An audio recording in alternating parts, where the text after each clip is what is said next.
2 days after his 19th birthday. I woke up and I heard a gurgling noise upstairs in my bedroom. Did not sound like a normal noise. And I walked up and found him seconds away from death. Like, his organs were shutting down. He was in a seizure state. I mean, it really was as close to a corpse as you could imagine. I could not even open his mouth to do CPR. All right, welcome back, viewers, watchers, listeners. I'm your host, Tyler Owen. Got a co-host today, Joey Setapovida from the San Antonio Hill Country area. Man, I appreciate you jumping in. Thank you. Appreciate it. What's coming back over here. Yeah, what's going on in your area? Wow. Well, what can I tell you? Last night, prayers go out to 7 SAPD officers that were injured in an active shooting call yesterday. But hopefully they all come out of it. And but yeah, that's what's going on there. Also dealing still with the politics of the big city, metropolitan city of Balcony Heights. Yeah, Balcony Heights, yes. Yeah. Unfortunately, still dealing with a tyrant mayor, but nevertheless. Well, it is what it is. But for those that don't know, we're recording this on Thursday, the 24th. Sounds good? Yeah. Last night, San Antonio responded to a call of a suicidal subject, and ultimately 7 officers were shot with San Antonio. None of them are listed as critical, but our thoughts and prayers go out to San Antonio PD for a speedy recovery. So just another testament to the ongoing war against cops, and quite honestly, enough's enough. So absolutely. Anyway, got some guests on today, one from Hays County and another one heavily involved with the fentanyl crisis. And this is going to be a good episode. I think the contrast of how a tragedy can turn into how someone can take a tragedy and turn it into something positive, which is hard to do for those that have ever lost a loved one. But my hats off go to you. Would Joey want you to introduce our guest, and I'll introduce mine. Okay. This is Stephanie Rowe. She is the founder of the Tucker Project, and it's, help me out there, it's Texas Against Fentanyl? In Texas Against Fentanyl. Yep, they're both 501c3s. So, she's here. She's going to give us a little bit of her story. Mm-hmm. And which is phenomenal. Yes, and also, too, what she has been doing lately for everybody, all the law enforcement officers in the state of Texas, to help combat this evil. And speaking of law enforcement, we have a representative from Hays County Sheriff's Office, Mark Andrews. Welcome to Blue Grit, man. Thank you, sir. Yeah. Glad to be here. So speaking of fentanyl, y'all obviously popped up. Me being recently moving to Hays County, now I'm a resident of Hays County. I'm kind of aware of y'all's involvement, y'all's phenomenal outreach that you guys do for the youth there about fentanyl. And to my knowledge, I don't remember being in East Texas that there was a lot of law enforcement officers that or law enforcement agencies that did that. And so I wanted you guys to kind of come on and discuss kind of what y'all's involvement has been up until this point. And then her story is going to be Joey called me one day. I was coming home from traveling somewhere, and he said, "Man, I got to get this girl on the podcast." And I was like, he started telling me about it, and I was like, "Oh my gosh!" So, but yeah, I think we should start off kind of how we got here. Where'd you grow up? Talk about your son Tucker, and then talk about the events that happened, and then talk about kind of where we are today. Okay.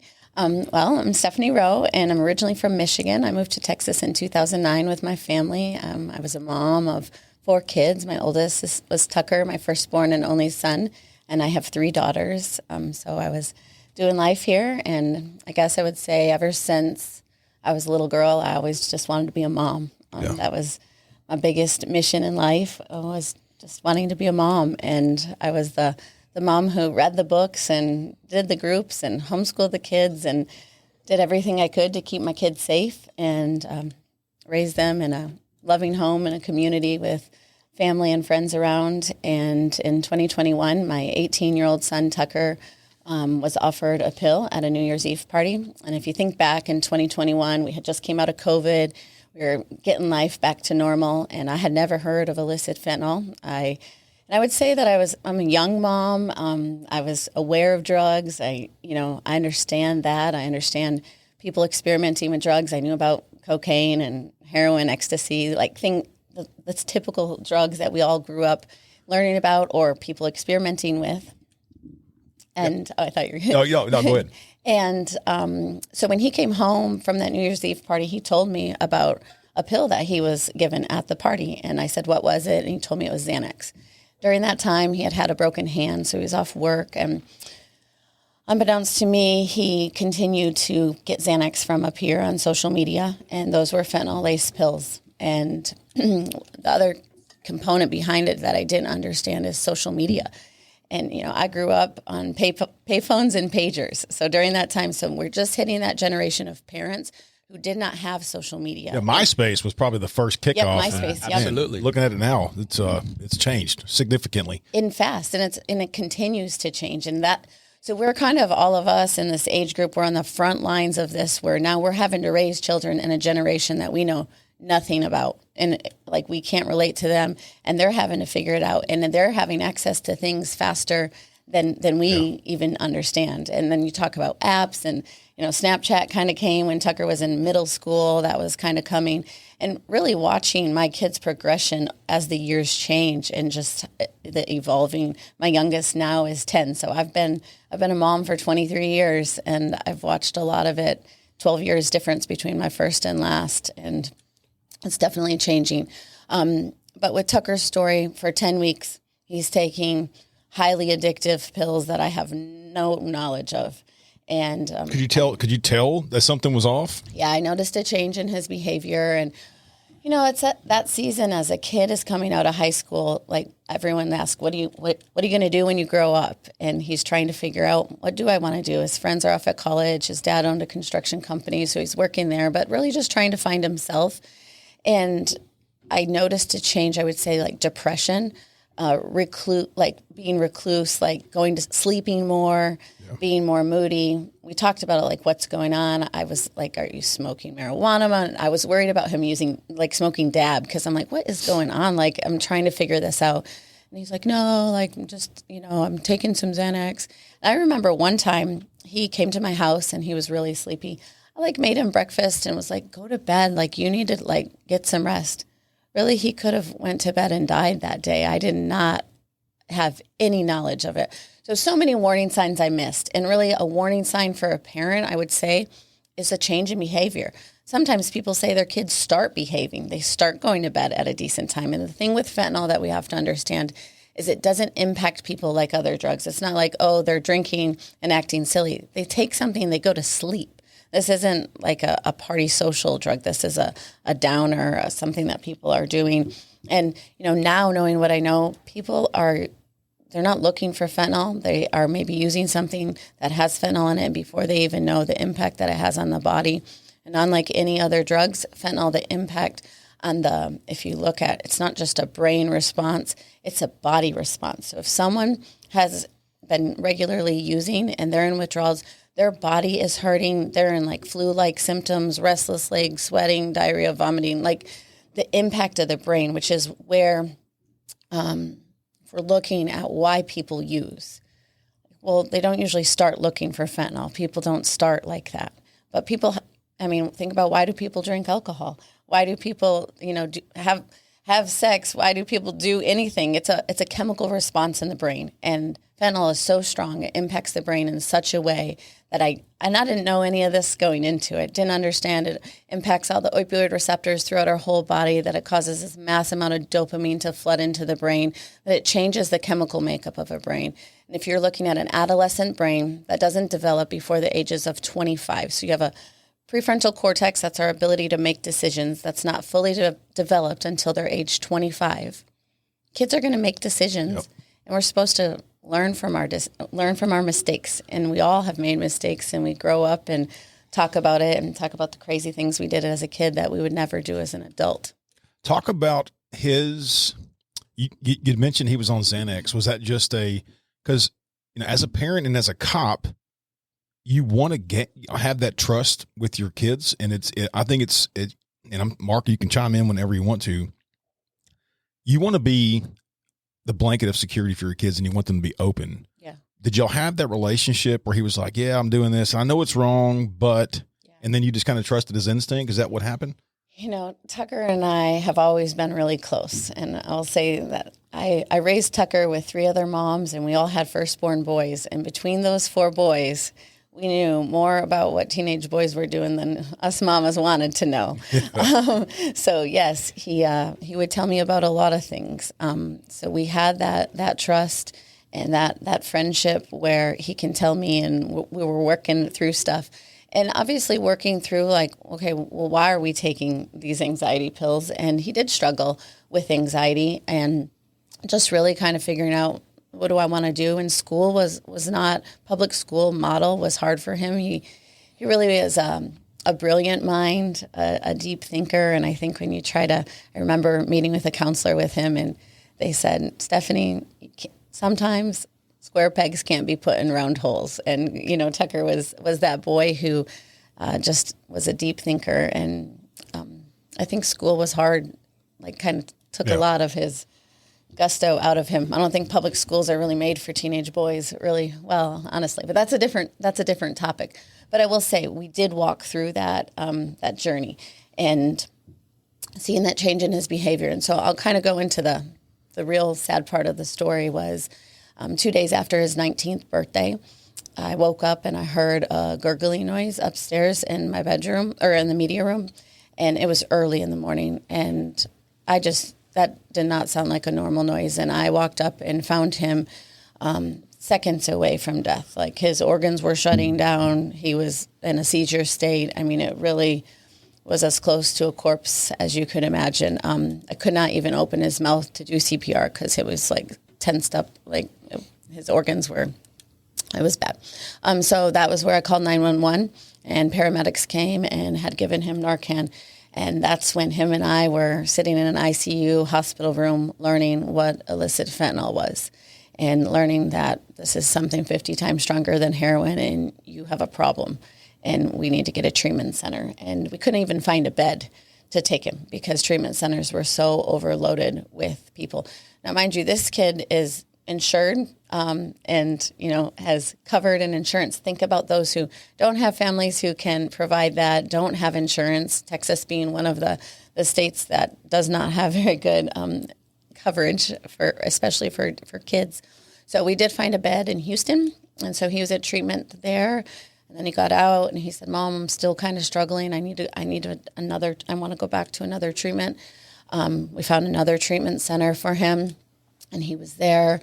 So now he had been in recovery for 4 months, and he got out and he was living his best life. He was working full time, living on his own. And then as a mom, you're still trying to raise your kid. You're still trying to set boundaries. You're still I had to say you can't live in my home because I can't risk that your sisters can see something like that. You're still trying, but I didn't know that 80% of people relapse within 1 year of treatment. And I look at us 2 treatment centers, $20,000 later, and I still was clueless as to really the impact that it has on the brain. So Tucker was training for a triathlon with his dad. And on the surface, looked like he was living his best life. Him and I went on a vacation together to visit some family in Vegas. Then he went on a trip with his dad. Really just as a mom, I felt like, ooh, we're finally out of that bad time. And it was a Wednesday night, a few days before his triathlon, and he had talked to me that he was feeling anxious that week.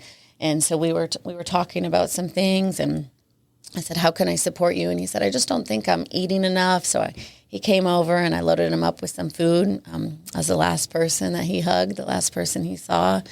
And he left my house that day, loaded up with his healthy food that he needed to get ready to do this triathlon. And I remember kind of tearing up watching him walk away thinking, man, 6 months ago, I didn't even know if he was going to be alive. And now he's about to complete his first triathlon, and he's thriving.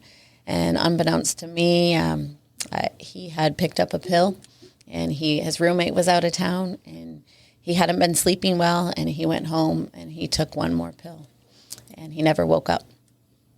So that next morning, my last words to him were, "I love you so much. I'm proud of you, and I'll see you tomorrow."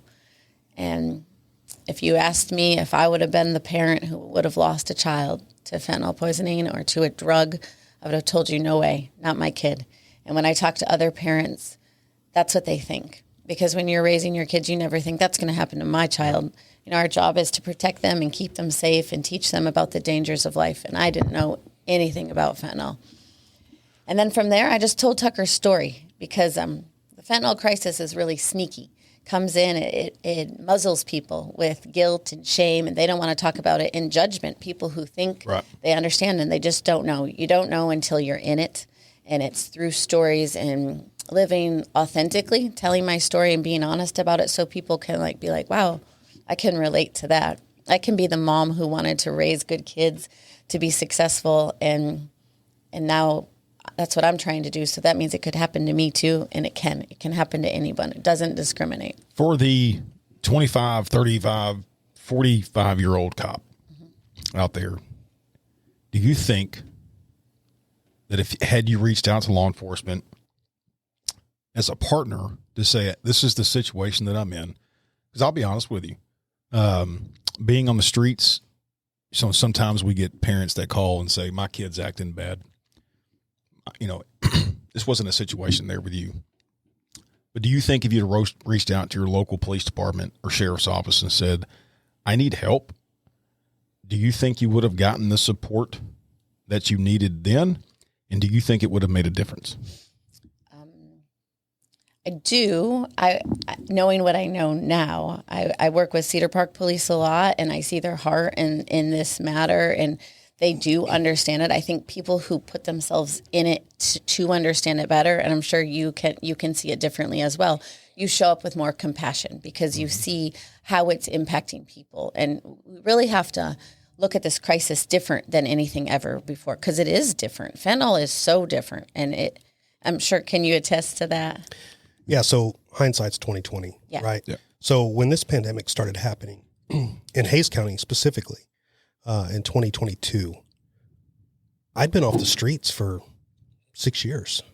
I didn't even know what fentanyl was. Me either. Yeah. Right. And I talked to a lot of kids. I've probably done 300 plus presentations. One thing kids don't want to do is listen to a police officer stand there and talk to them. Absolutely. So I try to approach them, and then I let them in on a little secret. My brother is addicted to methamphetamines. So I start my presentation off with a picture of him when he got out of prison. He looked great, looked healthy. And then I show a current picture of him right now. Very obvious that he's gone back to methamphetamines. So I approach them not as a police officer, but as somebody who loves. I love and care about somebody who suffers from addiction. And I tell the kids that when I was in middle school, we knew who the druggies were, right? We knew that group. It's not like that anymore. And I remember being a kid and my parents saying, hey, when I was your age, I walked uphill in the snow to school both ways, and they had it so tough, right? And I tell the kids, I'm here to tell you that we have never experienced stress like you guys experience stress. Yeah. It's completely different. And so they deal with that in different ways. And that's, I think that's a big part of the issue is they're reaching out for something to deal with their anxieties and all that kind of stuff. There is no druggie group anymore. Well, and to be completely transparent and honest, kudos to, excuse me, kudos to your at Hays County Command staff for recognizing when you got the call and identifying someone that could take the torch and lead it. Listen, we all know that you've got hammers out there, and what I mean by hammers, Steph, is you got guys that when hell itself has surfaced in your jurisdiction and you need somebody to be there to be the thunder, call that guy. Mm-hmm. You're not going to call that guy to go give a death notification. Right. You're not going to call that guy to deal with a situation such as you were tasked with or to respond to a situation like that and show that compassion. Just being honest. Mm-hmm. It's just the way it is. But kudos to them for identifying you, and kudos to you for taking that torch and carrying it on and kind of starting off. Again, I'll say it. I mean, 5 years ago, we had no idea what fentanyl. We've got officers passing out. I mean, it hit us like a ton of bricks. And so now we have to evolve, and that's what law enforcement is evolving to the communities that you serve. And you guys have done that and continue to do that. Yeah. Prior to 2022, an overdose was an EMS call. Mm-hmm. I mean, law enforcement wouldn't even show up. Yeah. Yep. And in this job, sometimes it's easy to become jaded, right? It's easy to write that off as, an addict, or, then, now doing what I've done since 2022, the compassion has changed so much, and you realize that could be me getting that phone call from my brother. Yeah. You know, that is, and to see people like yourself, Stephanie, that is strong enough to stand there and tell the story, because that's what makes the difference. Yeah. Not a police officer, not a principal, not a teacher. It's hearing those stories. Somebody that's gone through it. Yeah. And Yeah.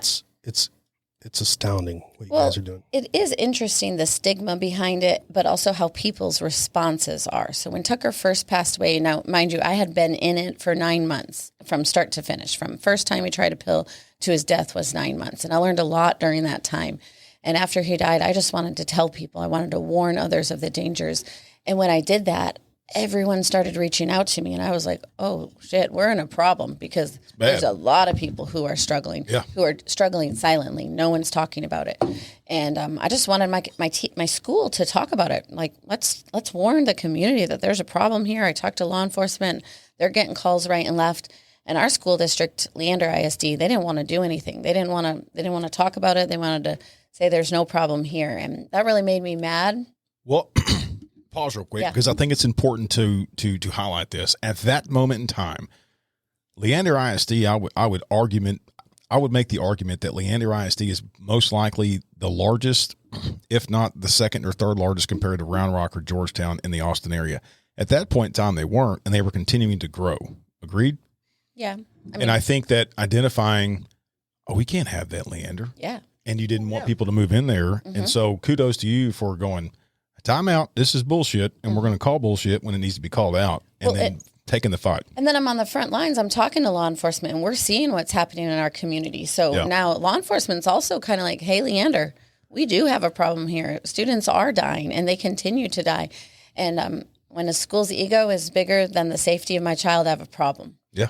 And that was where the rubber hit the road, and I wasn't going to stop. So I took it up with the sheriff, Williamson County Sheriff at the time. I'm Sheriff Gleason then. And we started working together, and that was powerful. And then I also took it up with the lawmakers at the Capitol, and we were one of the first of 4 states to get an education law passed. And I think like that's the other part of the fentanyl crisis is recovery centers are having to figure it out. Law enforcement, in 2017, law enforcement was given Narcan. And it sat in your closets where you didn't know how to identify a fentanyl poisoning. And I know angel parents who have lost kids because law enforcement showed up on the scene didn't know what to do. They have Narcan in their pocket with no training.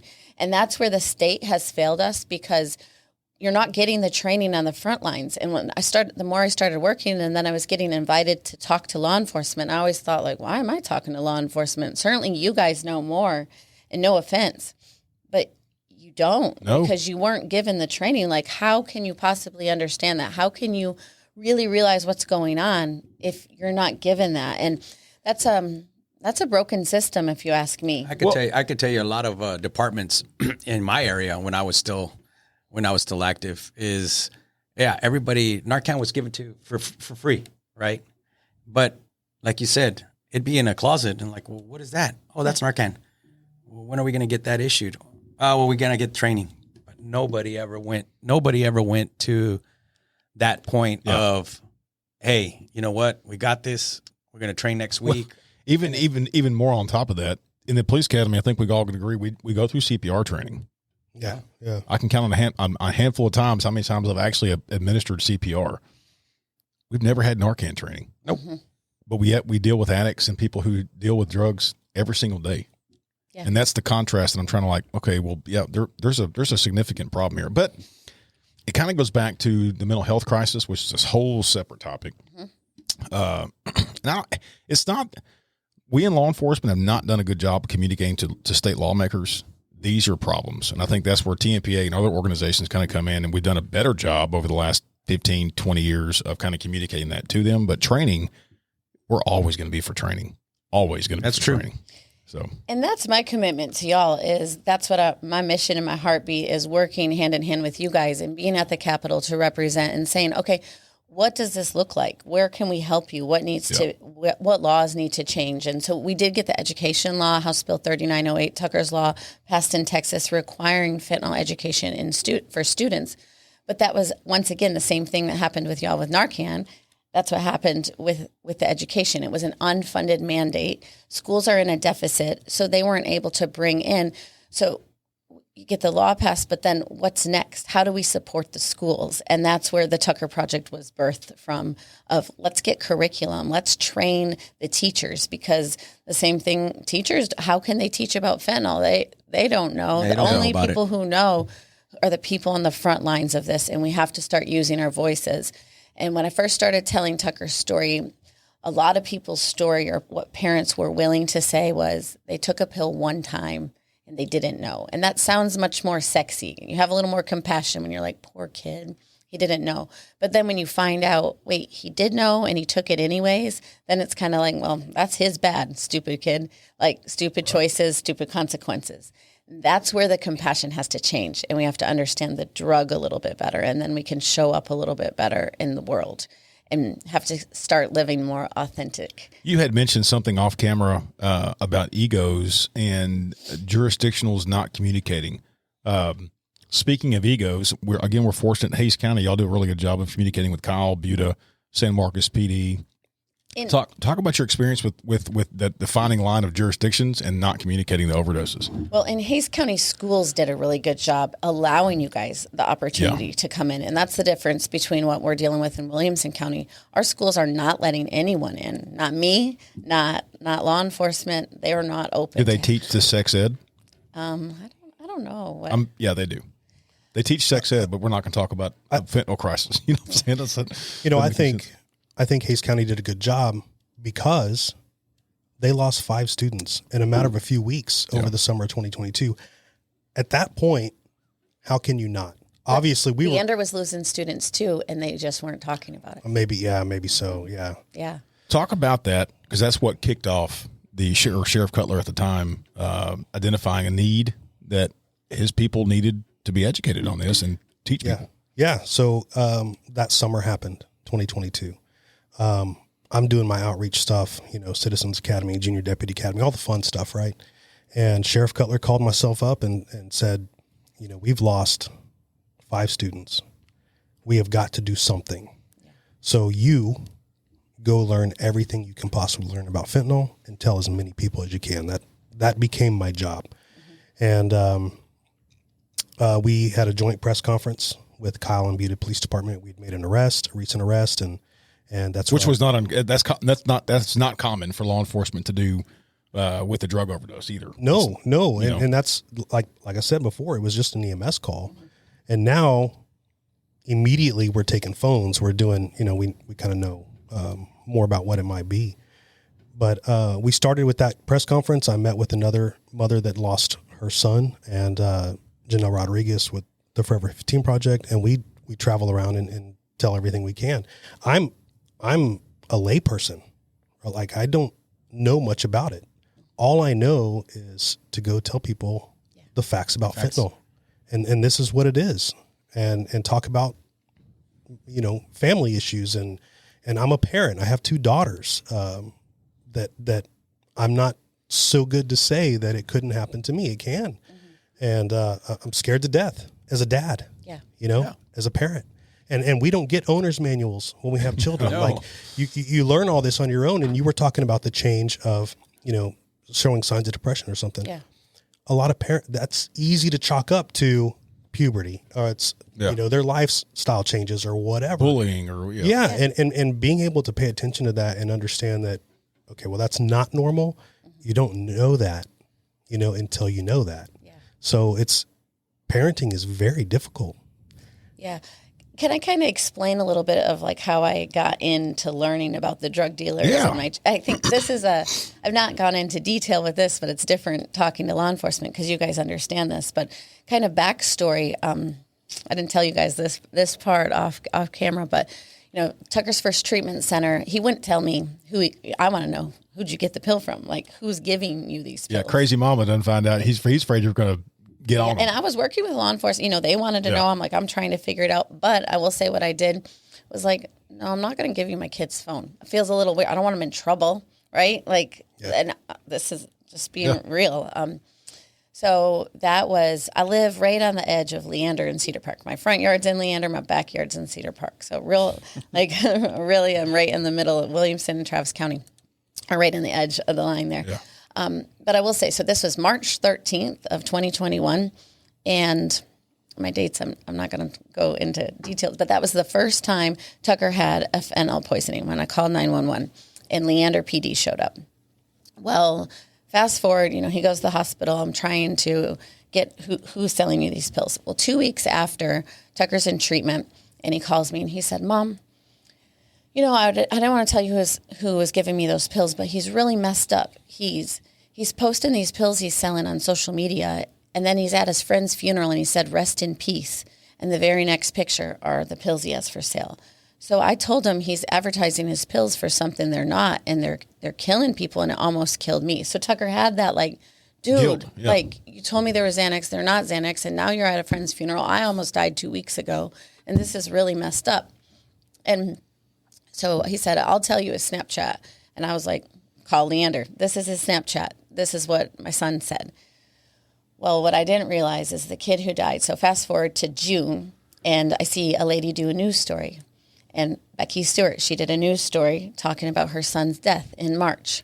So I reach out to her, my son is struggling with fentanyl addiction, and your son died. Let's meet up. So I took her to lunch, and she's telling me the story, and she's telling me the dates of what kind of happened in Cameron's life that led up to his death. And I remember pulling out my phone and looking at the calendar, and I was like, was Juan Soria at your son's funeral? And she's like, I don't know. And she went and asked a family if this kid was, we found a picture of him, and they were like, yeah, I remember seeing him. So this was a situation where within a span of a week or two, we had a 19-year-old dead and a 19-year-old overdose within a mile of each other. And those departments didn't communicate with that. So I start following Juan on social media, and I'm watching him appalled, holy crap, this is a 19-year-old kid who's selling all kinds of drugs. He's got guns and money and posted up in Leander, hit me up, doing good numbers. He'd post feds are on my ass and I'm still getting paid, things like this. And so I'm sending all of this to my law enforcement, pictures of this is what's going on. So this is Leander that I'm working with. This is just the start of it. Leander really wasn't working these cases, but Cedar Park had kind of been aware of what was happening. So when I showed up at the front of Tucker's house, knowing that my son was dead inside, I remember screaming to those law enforcement, go get him. This is where he lives. Why can't you get him off the street? And I just remember being so mad. And in Cedar Park they were in Arizona working a case that they had tracked back to Arizona at that time. And that was kind of when they were like, we gotta get this. We gotta get this. And, yep. And they did an amazing job. And he was arrested 6 months later, and they did charge him federally. And he was linked back to the death of Cameron Stewart, but they weren't able to get charges on him just because time and things had happened. And then 2 months after that, he had given pills to someone that resulted in an overdose of a 17-year-old. So the point being that these drug dealers are going to continue to sell. We don't have people run around with machine guns shooting people. And so we can't just discount it oh, that's another drug addict. We're not going to not work these cases. And I really appreciate working with Cedar Park. And then since then, we've expanded. And so I go on the death scene and I support the parents and help law enforcement be that liaison. Because I remember when I showed up, they looked at me I don't know what to do with this lady. And I was rolling around on the ground. You guys aren't trained to handle a parent who is in that state. No offense. And I mean, nor should you. Your job is to go figure out how do we get these drugs off the street. So that's where I try to help out with Texas Against Fentanyl and supporting law enforcement and really just working together, being on the front lines of this and trying to come up with solutions and get the training where training is due and continue to try to fight this crisis head on. And if we can't identify where the problem is, then we can't find solutions. So are you guys going through establishing different regional representatives for your project? Yeah. So Texas Against Fentanyl has 5 directors throughout the state. So when we first started, we were focused on education, legislation, supporting angel families who have lost. And then it's kind of shifted. Other states got interested in the Tucker Project, which is our cross-curricular curriculum. And they didn't want Texas Against Fentanyl curriculum. So we pulled the Tucker Project off from Texas Against Fentanyl. So that's our education part. And we're working in a total of 15 states right now in some form or fashion, getting the Tucker Project in, as well as passing laws in those states to support it. And then now Texas Against Fentanyl has kind of evolved where we really try to support angel families who have lost and drive change that way. What Mad Moms did is they got mad and they organized and they assembled and they're able to drive change because they're voting. And that's what my goal with Texas Against Fentanyl is. Let's all band together. Let's let our politicians and lawmakers know. Let's let the comptroller's office, who is in charge of all of the opioid settlement money, know that we're pissed off and we're following this. And where are you giving the money? And let's give it to the right places to drive change. And when we can do that right, then our voice has more power. And so we can support what you guys are doing and we can go to the Capitol and we can testify on behalf. That's what Mad Moms, people showed up, they testified, and they drove drunk driving charges totally different. Even when in my childhood, police officers would pull someone over drunk and follow them home, or they would go home. That has changed, and that's what we have to do on the fentanyl crisis. And that is my mission and what I want to spearhead and continue to do. And we and Joey were in the Valley 2 weeks ago. 2 weeks ago. We were down there, and Mark, I was telling you this. Hidalgo County's DA's office has started a task force. Pretty cool office. It's in like an old El Chapo type house. But I was negligent. I didn't know. I think fentanyl, it's a pill, right? And I think some of the Hays County cases or the THC didn't know this. The stuff coming across the border are now THC vapes, and the fentanyl's being laced inside in the vapes. And what was really irritating to me is the DA investigator we were talking to was showing me and Joey and some of the evidence that they had come across, and it was all targeted for kids. Yeah. It was Fruit Loops, Fruity Pebbles, packaged exactly for kids, and that's what's the scary thing. As a dad, it's just getting worse and worse. They started off with 1 gram. Now then they went to 2 gram, and now they're at 3 grams. And I think 1 gram of one of those THC vapes get like 800 puffs. So you're looking at 2,400 puffs off one little vape pen. Jeez. And they're coming across. I'm heading to a school next week. That kid was on the bus at a sporting event, hit a vape, and had to be given Narcan.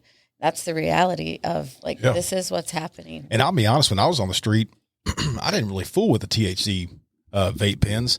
Because I looked at it like this is just a Class C marijuana. I'm not going to pull out. You have to think. Right now in law enforcement, the retention and recruitment crisis is also going on. So you have officers that they're a little seasoned, that aren't I call them the Class C Nazis, the one that, every time that somebody messes up, we take them to jail for a little Class C warrant. Guys that are a little bit seasoned look at it like, I'm not going to waste my time on an arrest for a minor offense like this when I can just send them a ticket and go on and keep the evidence, right? And I look back and, man, what a mistake on my part. What a huge mistake on my part. Talking about vapes and the fact that now the vapes are containing fentanyl, 60% of kids in school vape. Yeah. I mean, it's one of the largest, most used thing by kids. Now, they may not take opioids. They might not take, oxys and the Xanaxes and stuff, but they are vaping 60%. And the sad part about it, from that interview that we had, that it's hitting the elementaries. Yeah. And vaping crosses the blood-brain barrier. It's one of the few things that can cross that barrier. And if we're talking about brain development, THC concentrate is higher than ever before. Yep. Used to be 2 to 4%. Now it's anywhere 80 to 100% if it's dab. And you have kids that have access to THC. And now what they're finding, studies are showing that THC impacts the prefrontal cortex. Back to what I was talking about, the ability to make decisions. So you have children who have access to THC that's impacting their brain's ability to make decisions on an adolescent brain. Yeah. And they're more inclined to try other things, to do other things. It's a downward spiral, and our parents don't know about it. Our kids don't know about it. Law enforcement doesn't know about it. I mean, this is sometimes it can be overwhelming, and it feels like the more I learn, the more I'm just like, shit, like we're in trouble. Yeah. And I just have to believe that the best way to eat an elephant is one bite at a time. and we're just going to keep on tackling it, and we're going to keep talking about it, and we're going to keep using our voice. Yeah. Well, speaking of one bite at a time, Mark, you want to dive off into kind of, we heard about what you guys were doing in 2022 leading up to 2024. Kind of what's the mission now setting forward of kind of where this program is going to be, and maybe what some objectives that the new sheriff has kind of set forward of education, not only the kids, but the general public. I'm fortunate that our new sheriff, Anthony Hippolito, was my partner for a couple of years before, and he and I were the two that traveled around and talked about this. Globally. Yeah. We went to Mexico City, so we decided to call ourselves I guess I should say international. Yes, internationally. Sorry, I got myself. Listen to Joe Rogan the other day. So I'm very lucky that he's now leading us and has handed me the opportunity to continue doing what I'm doing.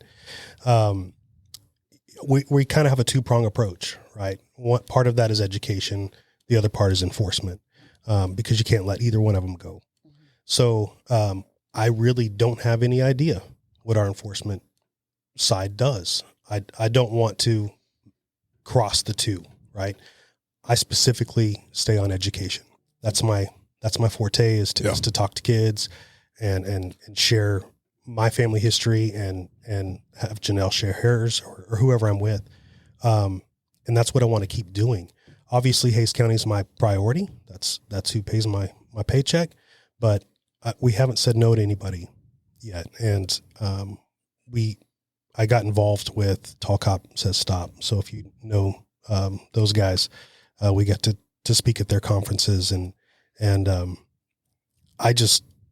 my passion is telling people about fentanyl.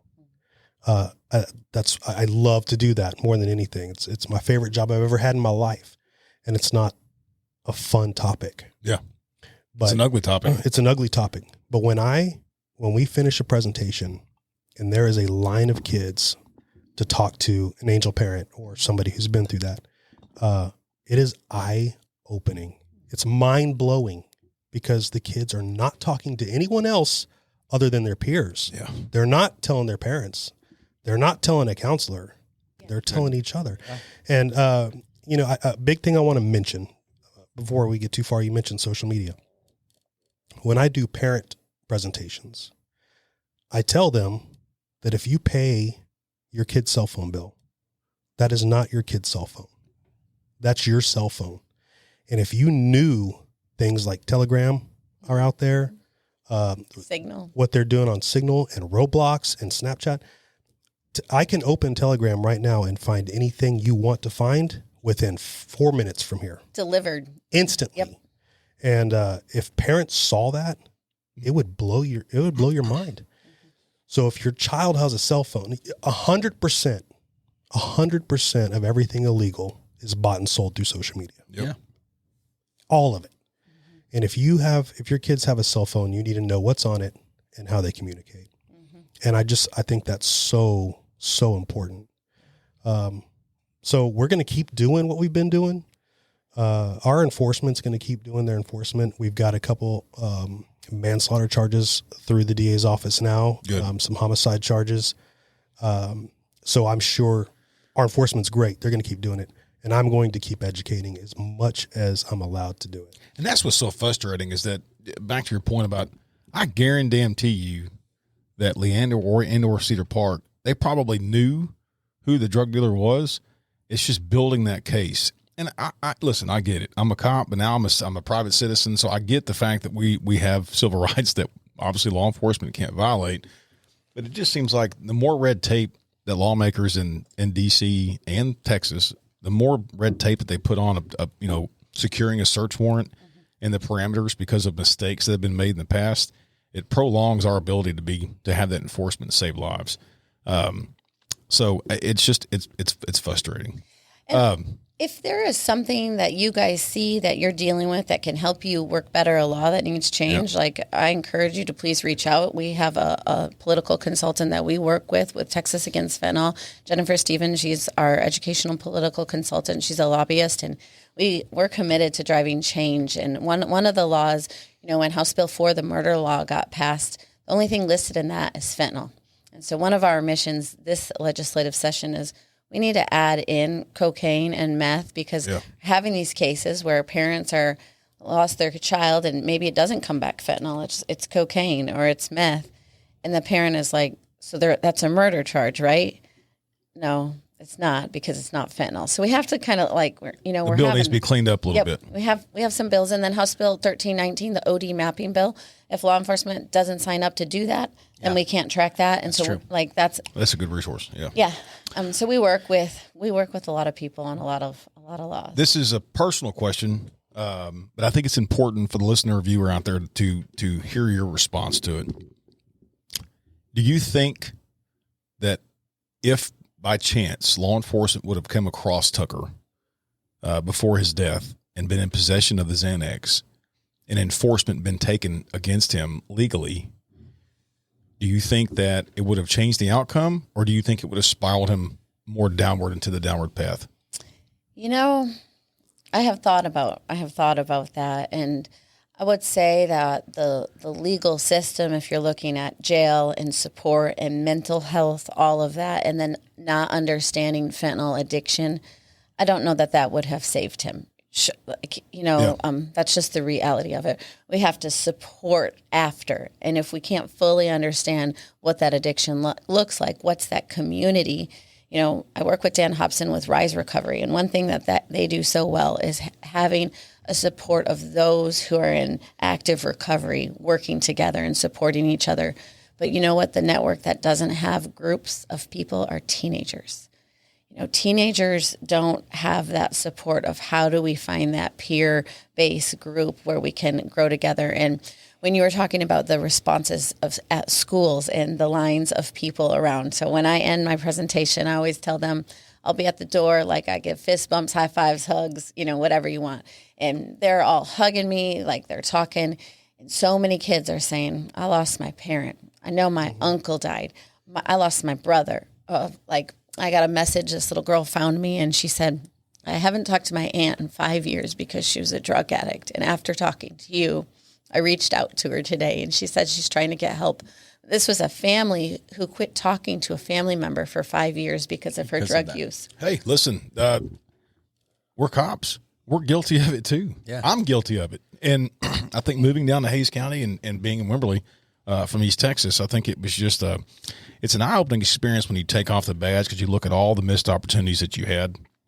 The reason I asked you that question is typically, like any profession, you have the 21 to 32-year-old, I'll say 1 to 5 years experience as a cop. Okay. They're the go-getters, right? They don't look at the after effects of, man, putting this kid, 17, 18-year-old kid in jail for Xanax, is it really going to, not what good is it going to do? How is it going to impact him? Yeah. Now he's got to deal with it. We want to help people. That's what we signed up to do. And I think now, as I'm older and a dad, I look at the after effects of, okay, if we truly want change, if we truly want to change this individual's life, is this the best option? Right. And I think that we as a law enforcement, having those situations where we can make a difference, stop and think, and not rush into just book them and cuff them and stuff them. Right. So it's just I wanted to hear your perspective. Yeah. So I think it is case by case situation. If you take the teenage drug dealer that was selling the pills to my son and the other ones who had died, he's taking 25 pills a day, and he's a wrecking ball. Like, he's selling pills faster than ever. I met a girl recently. She was 19. She's been in recovery for over a year. She's telling me her story. And when I mentioned the drug dealer who sold to Tucker, she was like, wait, that's the first person who gave me a pill when I was 14. So, it's weird how it's that one person can be a spider web to so many. And, that's hard in law enforcement identifying. I imagine, I can't act like I'm a cop because I'm not, but I could imagine, where do we say this person needs to be taken off the streets and this person just doesn't know? And then what's the support and follow up with that? I wish I knew a solution or what that is. And I don't. I agree. There isn't a solution. It's hard to determine who needs to go, who needs this type of help. Right. I'll tell you, as far as after action goes, my brother did 4 years of an 8-year sentence. When he got out, he was super gung-ho. Obviously, he'd been without he was fully recovered. You know, he's been without it for 4 years.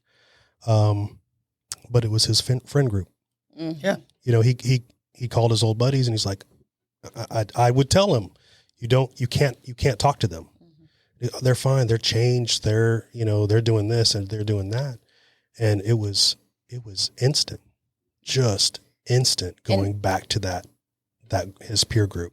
And like with Tucker, that wasn't his peer group. Those weren't the kids he ran with. And he was isolated. He didn't have, people who understood to support. And I think he really was down on himself. Like, why can't I shake this? Yeah.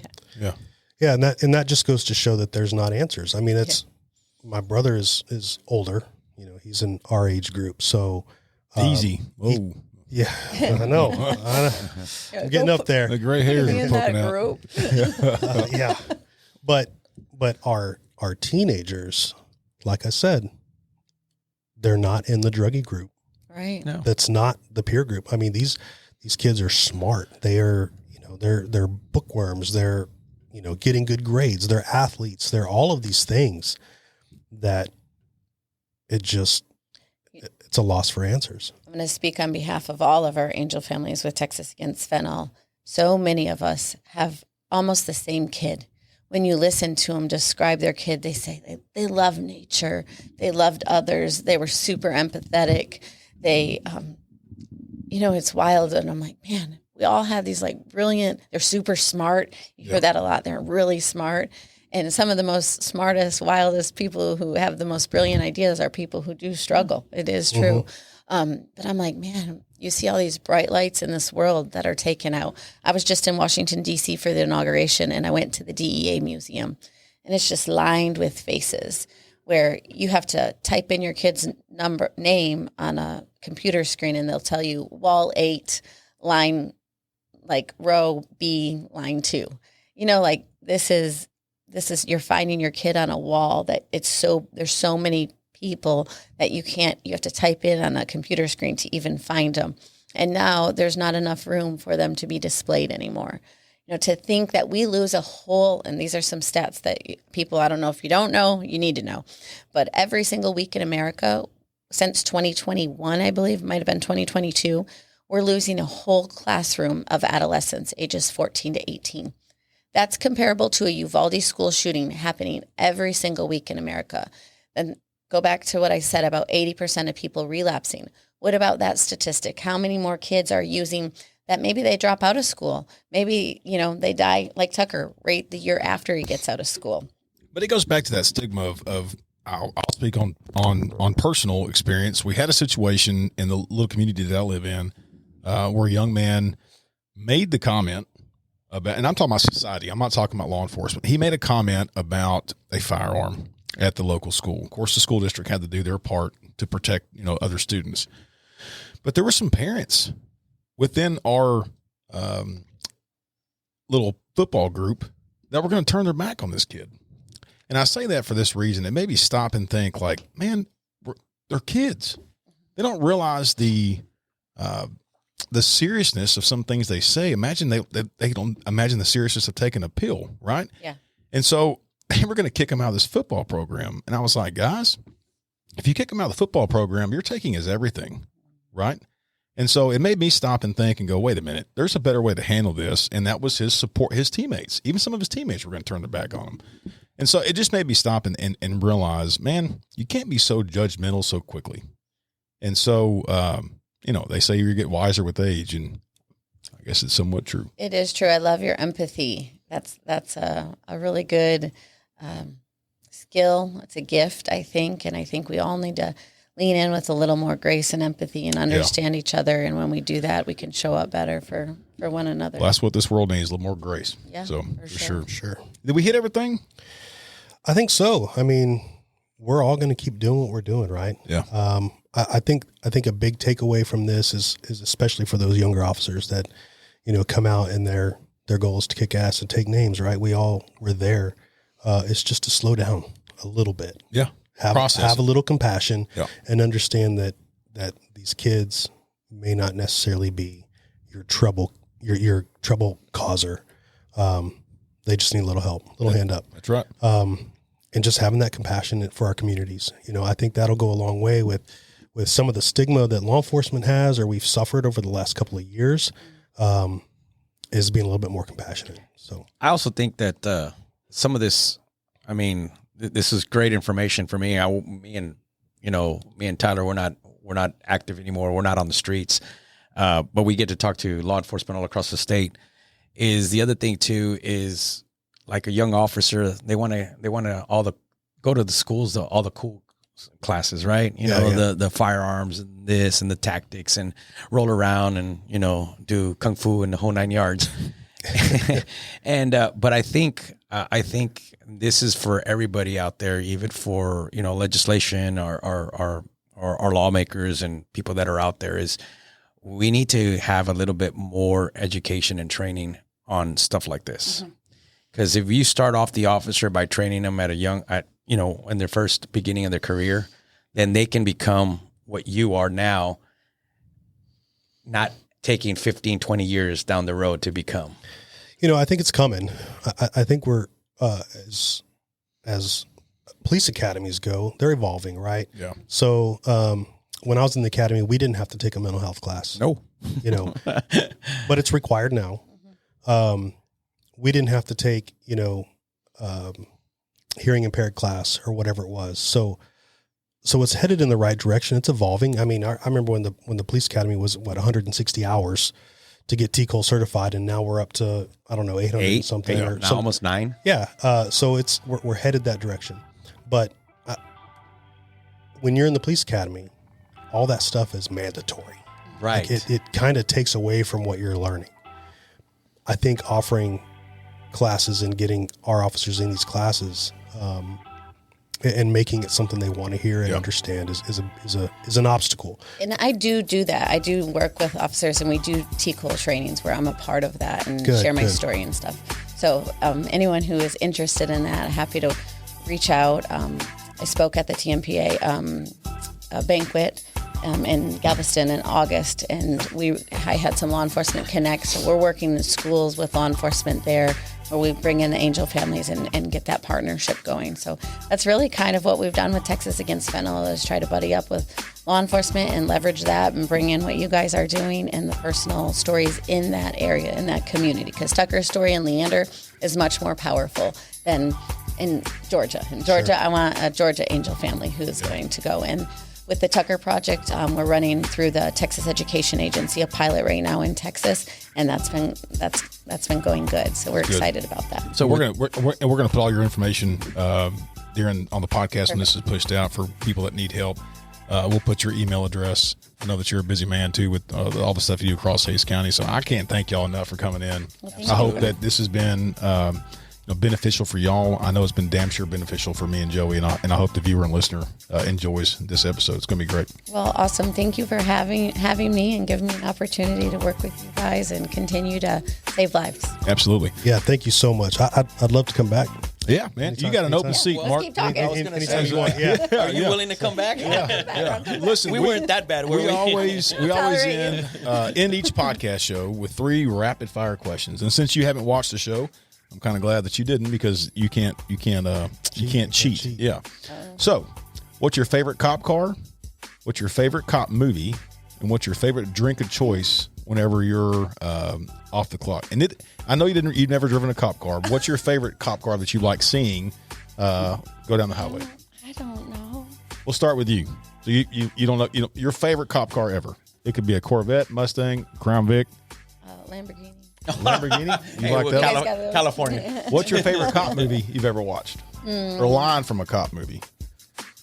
Don't have one. You don't have one? What about your favorite drink of choice when you're relaxing? Ben's probably bourbon. Bourbon? Yeah, I got you. Mark? Man, when I started, I had a Caprice. The Shamu. Me too. Yeah. The Shamu. Shamu, and then Shamu. I know what car you're talking Yeah. about. yeah. Obviously, everybody loves the Ford Crown Vic. I got a brand new one in 2003 and wrecked it 2 weeks after I got it. So it's been a progression, right? So now today, I'm 6'5", 280 pounds. Tahoe. So Tahoe, I love, and I'm right now driving an F-150, which I think is awesome. Okay, amazing. I'll say that. I dig the trucks. I dig the I police love trucks. it. Yes. It's been my favorite. The V8. I have the a twin six- turbo V6, so it's pretty snappy. We'll have to talk to Anthony about him manning up and go ahead and getting that V8 because it's worth it. I asked for a 250, but I don't want to go that far. Settle with the V6. That's fine. So- What's your favorite cop movie? There's a lot. Yeah. I'm a comedy guy, so Blue Streak was really, really funny. Bad Boys was good. The other guys? Yeah, all those. Police Academy was good. I don't know that I have a favorite cop movie. They're all good. They're all good. Yeah. Your favorite drink of choice when you're relaxing? A classic Chilton, which I don't know if anybody knows what that is. What is That's that? how classy I am. Yes. It's simple. It's vodka, soda, and lemon juice with a salted rim. Glass Very with class. crispy. Did you name it that? Where'd that name come No, from? Chilton. I saw somebody order one, and I was like, I want to try that. It's called a Chilton's. I think it was born around Lubbock somewhere. So, but it's been around a long time, and it's I'm going to have to check on that. yeah, you get you a Chilton. It's good. may get My that for wife lunch. calls it dirty beach water, but it's good. Hey, Well- it's a job done. Yeah, right. for sure. I just want to say on behalf of the Angel families, like these are loved ones who, these are parents who have lost their children. So those who work with us in this and take care of these cases and help to bring our hearts some closure and peace. Thank you on behalf of all of those who have lost. I want to represent my network in that space and just, we are grateful for our law enforcement. And there's nothing more painful than having my angel parents call and say, man, it's been 15 months and they won't return my call and I don't know what's going on. That's hard. Yeah. So thank you for those who are taking these cases seriously and working with our families. Yeah, sure. Joey, Sir? what's we cover everything you wanted to cover today? Oh, yeah. I mean, I could stay here for another hour. I know we too. got to get out of here because you got tea time here in a couple hours. Yeah. Back Oh, on the sure. site, Yeah. Back on the site's mayor. I know you've been handling pretty tight. Oh, absolutely. Listen, And you got to eat. yeah, we got to eat. Did I mention I'm 6'5"? we gotta 280? feed- we gotta feed it's about time to Gigantor. eat, Yeah. I appreciate you guys tuning in. You guys stay safe. Our hearts and our hearts and prayers are out with the Keller Public Safety. We had a officer suicide this week. Mental illness is a real thing. It takes a phone call. If you guys are struggling out there, we're going to leave information. 1-800-COMP-LINE is a resource, and feel free to reach out to me, Tyler Owen, 903-926-4005. There is help. You guys take care, stay safe. God bless you, and as always, may God bless Texas. God bless Texas.